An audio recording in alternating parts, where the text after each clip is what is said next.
Okay, so here we are in module three, the potential you deliver. Let me remind you to follow along, just maybe with the workbook right there that we gave you. You print that out, the PDF, uh, make some notes in it. Doesn't have to be a pretty copy of it. You can copy and recopy this as many times as you'd want. Eventually, you're going to get a clean copy, but early on, don't try to make it a final draft. Just kind of sketch and put the ideas right there. Just kind of mind dump on that. Here's the core concept for this part of the training is money is an exchange of one item of value for another. In business, it's an exchange of the potential that you deliver. The more clear the value proposition is, the greater the profits will likely be. Okay, get it. Money is an exchange of one item of value for another. Everyone values money. Here's what we learned is that the market pays for value. So in business, money is an exchange of the potential that you deliver. And so the clearer that potential is, the more readily people understand your value proposition, the greater the profits that you enjoy likely will be. Here's a pro tip. This is the step that will help you clarify how you serve people at the highest level. So in the previous step, the previous module, really we were talking about you. And we're really talking about how your call aligns with the organization's call. Here, we're going to talk about what is the deliverable, what is the asset that people are paying you for. We're going to build a bridge. We're going to build a bridge from where they are to where they are designed to be. Here's the 7 steps we're going to walk through in this module. We're going to talk about the potential that you lead them to. We're going to highlight the problem or problems that keep them from it. We're going to talk about the pain that they experience now of not progressing. We're going to highlight the pain in the future that they will experience, which is different if they don't take the journey. We're going to emphasize the pleasure that they will experience if they do, the path that it takes to get there, and emphasize the progress points along the way. Let me walk you through it. Number one is the potential that you lead people to. You must clearly state where you're taking people. This denotes how they gain or benefit from working with you. This could be something that they will possess. They're buying a car, a skill they're going to acquire. I'm going to teach you how to crochet cross stitch. Weight that they lose. So it could be, hey, at the end of this, you're going to lose 30 pounds over the next 30 days. Now, that would be really quick and probably unhealthy. It's going to be a habit that they break. It is a tangible result. Okay, the potential. I'm going to give you a great yard. I'm going to give you a great yard so much so, and I would say right here, we won't even spell this out in internal and external reality. So external is like with the yard. I'm going to give you a great yard, and the yard's going to be fantastic. The yard's going to be fantastic. It's going to be cut, trimmed, edged. No leaves to be in your driveway. The internal, and that's really when we get more to the pleasure that we'll talk about in a moment. We'll get to number 5. That internal is going to be, imagine how you're going to feel when you have the yard that is the envy of all the neighbors. When you walk out and see that your yard is the best. Imagine how you're going to feel the pleasure when you're out running, doing your exercise routine, and you are carrying 20 pounds less up the hill. And you feel more confident in not just your bathing suit, you feel more confident in your clothes. You're no longer hiding when family is taking pictures and shoving kids in front of you. You just feel at ease, regardless of what the situation is. Okay, that's part of the potential. We want to kind of push those internal feelings towards pleasure in number 5. Number 2, let's highlight the problem that keeps the people from the potential. Let's identify the barriers that hinder the person from the desired outcome. It could be late night snacking. It could be you got to overcome this mind block. It could be something they lack, something they need to remove. It could be, again, external or internal factors. They might just need to get over themselves. They might not know how to do whatever. They might need to clear out time. They might need to think about what it is. What is the problem that keeps them from the true potential? It might be even your business hours. so that you need to be open or available at other times besides the 8 to 5. And during the 8 to 5, you need to, if you're working with teenagers right now, and you're a youth minister, you probably don't need to be working much, except for during the summer, during the hours of 8 and 3. Why? Because all the kids that you serve are in school for the most part. So problem connecting might be a problem with the scheduling. So you identify what are the barriers. It could be if you're dealing with money, people are afraid of talking about money. If you are a marriage counselor, people are afraid of talking about their problems. If you deal with emotional health, emotional wholeness, it could be, and there's all these stigmas about it. If you're a family physician and you want to get guys over the age of 40, I mean, there's all these things that like guys don't want to have things put in certain places, even though, like, they've got to, for the most part, have certain checkups at a certain age. Figure out what the problems are that keep people from walking into their true potential. Number 3, we want to emphasize the pain now of not progressing. This highlights the negative result now of not taking action, of now. Man, you don't engage in the service, it's going to be another week that you got to do the lawn. You don't get your leaves blown right now out of your gutters, it's going to be another week that, probably it's going to rain and the leaves will have clogged up your gutters. And so the water's just going to pour out all over the sidewalk. And so when you walk out the front door, you're just going to get wet instead of, you start figuring out, highlight the negative result now of not taking action. And again, note that people primarily run from pain or to pleasure. So they're running from something negative and to something positive. But the pain, the negative, is a more driving, more central factor in real time. Now, after we do the thing, we tend to remember the pleasure more than the pain. So you go for a 5-mile run, it hurts, it hurts, it hurts. You get done, you remember the pleasure. You remember like the euphoric feeling at the end, more so than the pain. You go climb a mountain. We were climbing Mount Kilimanjaro years ago, and I thought, man, scaling that mountain at the end in 3 feet of snow, straight uphill, was probably 32 degrees below, probably the most taxing thing that I've mentally done. Yeah, but at the end of it, you get up there, you're kind of hurting, you're like, oh my gosh, I don't think I can keep going. And then you see the summit and you're like, oh, that's fantastic. This is amazing. In real time, though, people run from pain.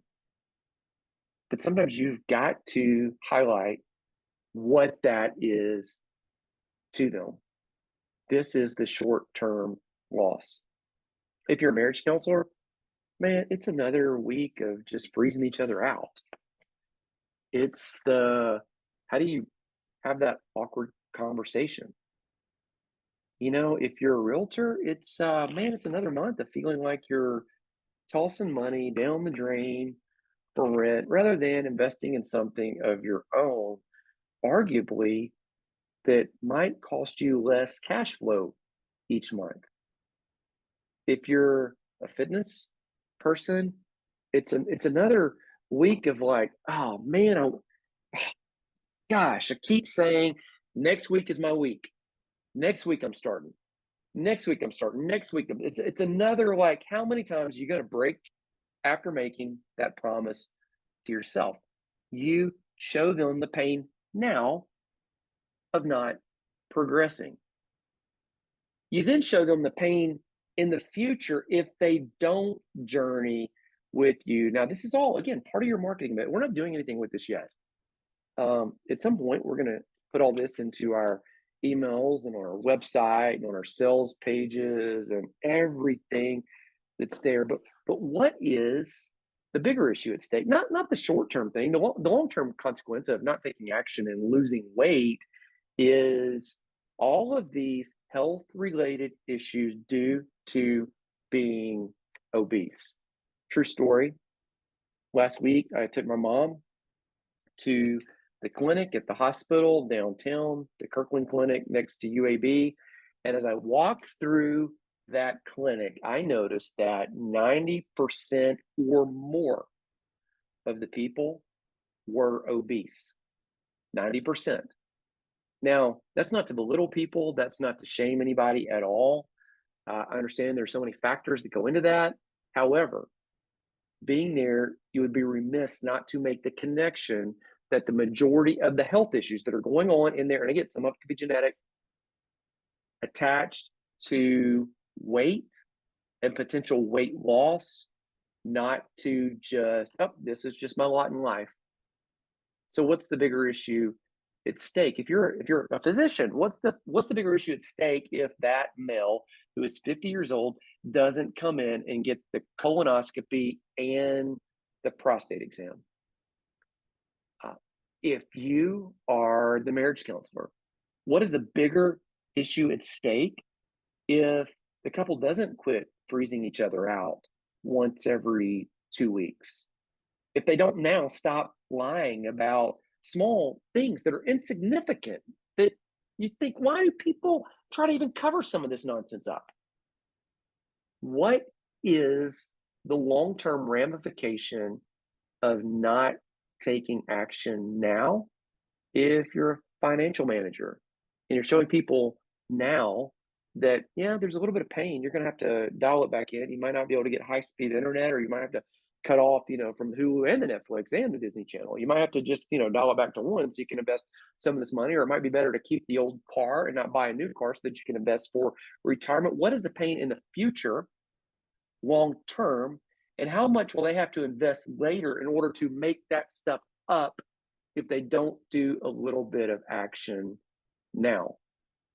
You see, middle paragraph on the screen, before you paint the picture of the best case scenario, you must clearly communicate the results of inaction. And you've got to remind them that to not make a decision to move forward and make progress is a decision to stay stalled where they are.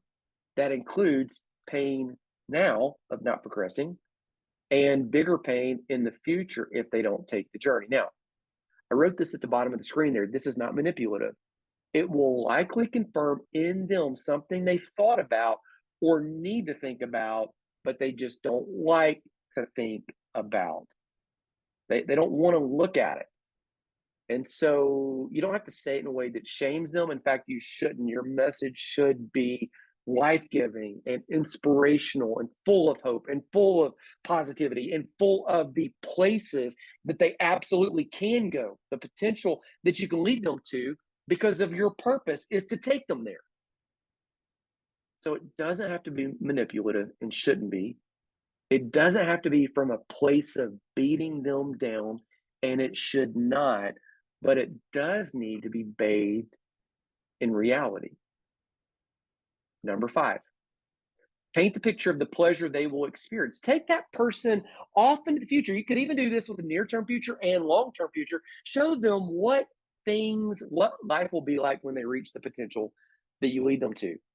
Now, this can include external as well as internal benefits. And I would say, let me just add this into the slide right here. Be sure to emphasize internal factors. See, that's important. What people are going to feel like, how they're going to think, what they're going to sense. Not just they're going to have this stuff, but what are they going to feel like? Make it personal. What will they feel? And not just objective stuff. Make it personal. Make it subjective. This is the value proposition. This is what you're leading them to. This is not just the change that's going around. This is what the changes that they'll feel. There is so much here that you can shape them. And they'll likely be like, yeah, that's what I thought.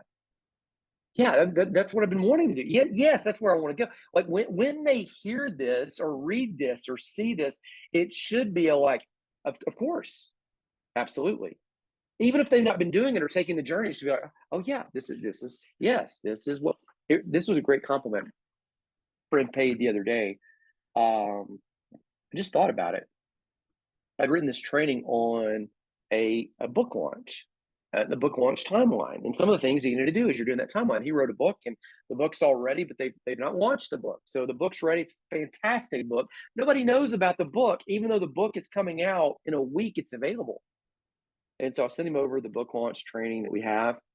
And he said, we were sitting down to kind of talk through it. And he said, well, man, I've been reading through this, and I'm thinking, oh, of course I should have done this. Oh, yeah, that's what would be happening if I'd done that. But he did. Then, in fairness to him, an incredible writer. Nobody had ever showed him that timeline. He had no idea that he was supposed to do that. In a sense, that's why he would need someone like me or someone else that could do it, whose purpose was to give him that so that he could make a positive impact on the world by sharing his message. But it kind of like the compliment to me was he said, "Oh yeah, yes, absolutely, yes, yeah, that's what, yes, that's the payoff right there. Yeah, that's why I needed to do that." Of course, it makes sense now. Okay, so when you start dialing this messaging in, and somebody that is your ideal client or customer reads it, sees it, hears it, that's what they're going to think. Number six, the path to get here. You need to outline the steps to move from where they are to where they're designed to be. And that path needs to be clear. Not just, hey, I'm going to show you how to buy a house, or I'm going to sell you a house. How does that happen? What are the steps they need to take to buy that house and to do business with you? If you're going to help them lose weight, that path needs to be clear. And let's say this, it needs to work for the average person who is qualified for your program and takes the recommended steps no matter what it is that you do. Let me give you some examples of this. Dave Ramsey's Financial Peace, he has a 7-point plan. Now, they call these baby steps. And again, we're going to come back to that idea of baby steps in a moment. I'm going to use a different term. Here's his financial peace plan. Number one, you save $1,000, you put it in the emergency fund. Number two, you pay off your debt, everything except for the house. Number three, you then, after you do the debt snowball, you put 3 to 6 months of living expenses in the bank. Number four, you start saving 15% of your income to retirement. After that, and you're doing that, you add college funds for the kids. Then you pay off your house.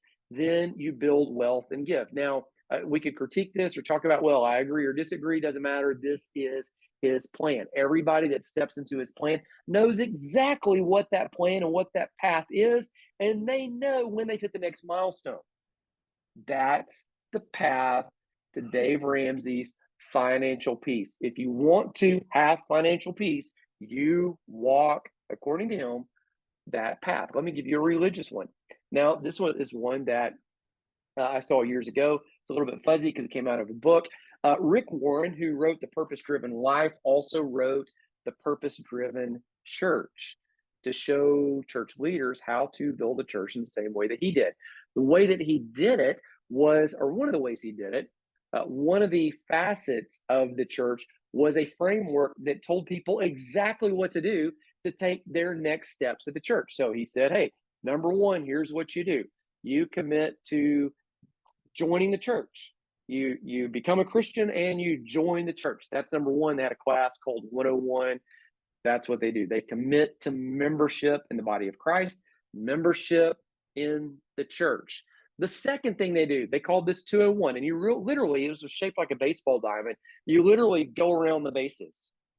Number two, class 201, is you commit to maturity. You grow in Christ. You build up. You grow in your faith. You attend this discipleship class to really learn more things about, how to read the Bible, how to say the scriptures, how to pray, how to grow. You commit to maturity. The third thing that you do is you commit to ministry. They would say you're designed to make a difference. And so we don't just want you to know Christ. We don't want you to just grow in Christ. We want you to serve Christ by serving others inside the church or serving others outside the church somewhere. Make a difference. So you serve. You start doing your part. That was 301. You move from 101, 201, 301. You're not just committed to membership, not just committed to maturity was 201. Ministry is 301. Number four, you go outside the four walls of the church. You go on mission. That's 401. So that's the path. You want to get involved at that church, back when they probably still do this. I mean, churches all over the United States started carbon copying this, doing exactly what they were doing because it was so effective. Why was it so effective? In large part because they showed people spelling it out, the path to get there. You outline the steps removed from where they are to where they're designed to be. The path is clear. The path should work for the average person who's qualified for your program and takes the recommended steps. We've got a framework that teaches people running nonprofits what they need to do to grow that nonprofit. One facet of nonprofits is recovery centers. Here's the framework there. Okay, so this is the path to build a recovery center. Or you could say, this is just a recovery center framework, but you could actually say, hey, this is the path for, let's just change the title up there, nonprofit framework to grow a healthy nonprofit. Number one, program. Okay, what do your clients do? What are they taught? Who are you serving? What are the processes that you use to reach people, to make a difference in the world and live your mission? Number two, okay, this is part of the path. You've got to resolve what you do with your people. So this is your team, job descriptions, staff expectations. Number three, processes.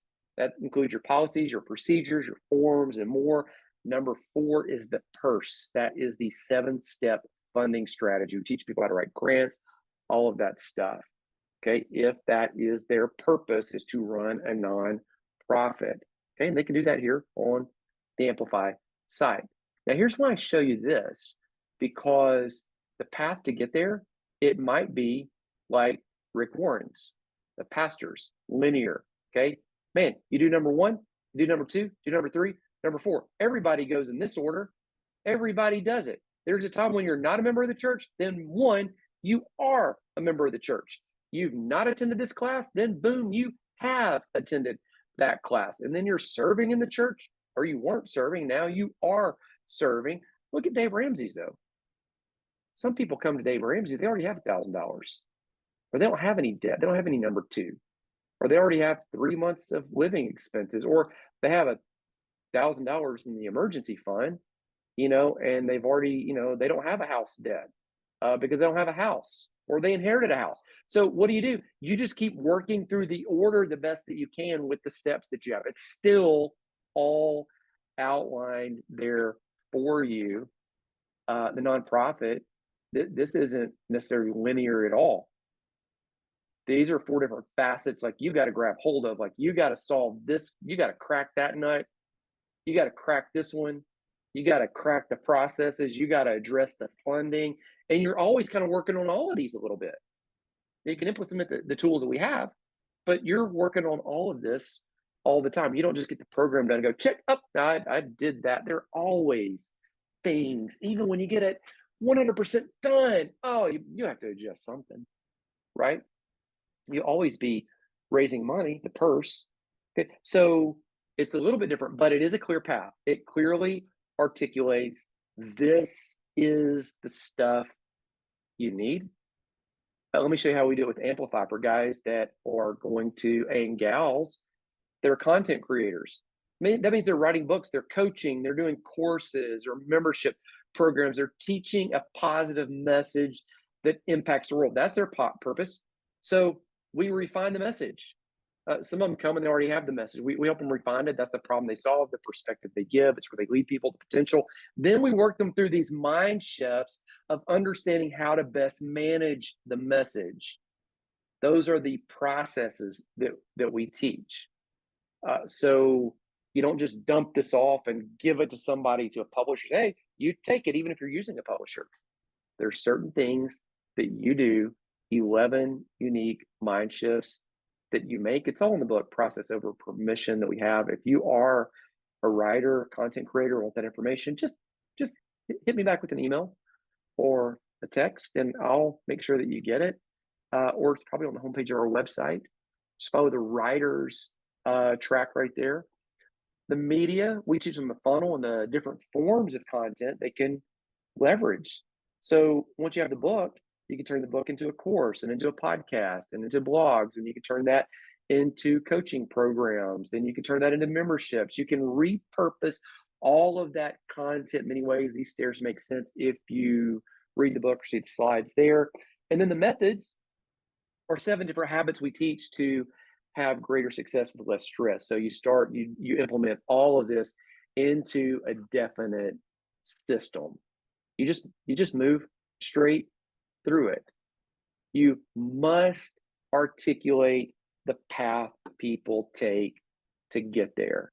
So you need to take some space, not just highlighting, hey, you're going to feel good when you get there. What's the path? Now for some industries, it's going to be super simple. You just make a call, we'll come cut your grass. And that's it. And then we'll clean out your gutters during the fall, and then we'll winterize certain things during the right seasons. For some of you, if you're a money manager, it's a little bit more complex. You're a realtor, it's a little bit more complex. But you need to take the time to figure it out and spell it out. For most of you, most of the time, I think you're going to be able to have progress points along the way. Highlights, milestones. So you want to highlight the benchmarks, the milestones that really show the client that they are making forward movement and that your product or program, it works. They are getting somewhere. Now, these should be objective in nature so people clearly know when they have arrived and what's next. Go back to Rick's Warren. You finish class 101, step 1, you go to base 2, class 201. You finish class 2, you go to class 3, known as 301. Dave Ramsey, you do number 1, you got the money, saved $1,000, you pay off all your debt except your house. That's done. You start saving 3 to 6 months of living expenses. That's done. You just objectively work down the list. You're either, according to his framework, saving 15% of your income to retirement, or you're not. It's objective. You move through the framework. Here's the pro tip. When you have identified these 7 points, all 7 of these, you've clarified how you serve people at the highest level.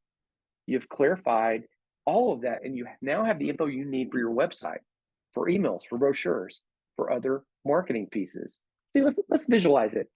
Again, you've got a path. That was number 6. You're going to articulate what that path is. You have potential that you're leading people to. That's it. They have problems they got to overcome. They're going to overcome while they walk this point, but you got progress points you're highlighting along the way. That's definitely how they're moving forward. So again, we're highlighting the milestones. We're showing them those progress points. I'm saying need to have a clear destination. So they need to know that this path, this bridge goes there. This bridge, for the average person who walks it and does it, will help you lose 25 pounds over the next 3 months or whatever it is that you're doing. This path, if you're qualified and walk it, I'll have you in a new home.